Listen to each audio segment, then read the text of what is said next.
A man holds a loaded gun inside a crowded bank. 10 lives on the line, and seconds away from a nightmare.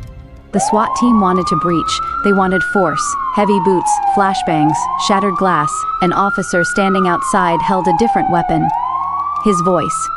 His name was Chris Voss, a negotiator for the Federal Bureau of Investigation. And he was about to prove that power is not about shouting. It is about control. Inside the bank, David Vance was panicking. Sweat dripped down his face. His hands shook on the trigger. The police were screaming through megaphones. Drop your weapon. Surrender now. Every shout made David tighter, more defensive, more dangerous. Because when you corner a human being, logic disappears, only fear remains. Captain Miller walked up to Chris. We are going in. He said, If we wait, people die. Chris looked at the blueprint on the table.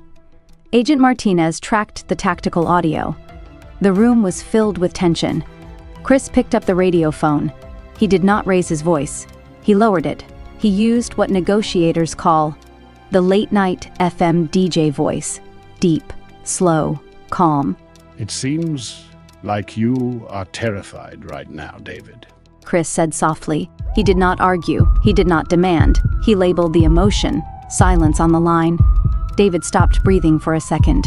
You think we are just going to storm in there and end this? Chris continued.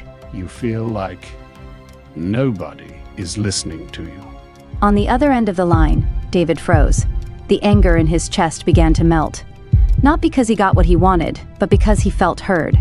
This is the psychological key. When people feel attacked, they fight back. When people feel understood, their brain releases tension. Chris used tactical empathy. He did not agree with David. He simply reflected his reality back to him.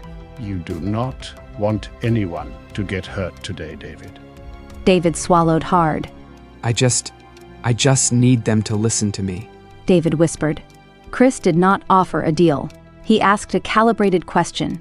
How am I supposed to do that when my team thinks you are going to shoot? Notice those words. How am I supposed to do that? It is a subtle command. It forces the other person to solve your problem. It turns an enemy into a collaborator. David looked at the hostages. He looked at his shaking hands. His sister, Sarah Vance, arrived at the perimeter. She was weeping. Captain Miller wanted to put her on the phone. No, Chris said. Uncontrolled emotion creates chaos. Control creates safety.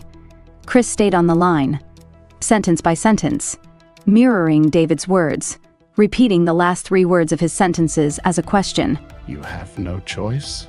Chris asked smoothly. I have no choice. David said. It feels like you are trapped. Chris repeated. David began to cry.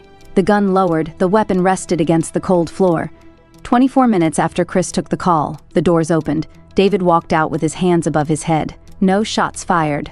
No lives lost. Every argument in your life, at home, at work, in traffic, follows the exact same human psychology. When you shout, people build a wall. When you listen, that wall falls down. Control is not dominance. Control is silence, empathy, and absolute calm. So ask yourself, the next time someone raises their voice at you, do you match it, or do you become the calm in their storm? Because the loudest person in the room is usually the weakest one, and the most dangerous person in the room is the one who doesn't need to raise their voice at all. That's not weakness. That's mastery. Save this video. Send it to someone who needs to hear it before their next argument. And if you want more of this, psychology, power, and the mindset that actually changes lives, you know where to find it. Until next time, keep mastering your life, one key at a time.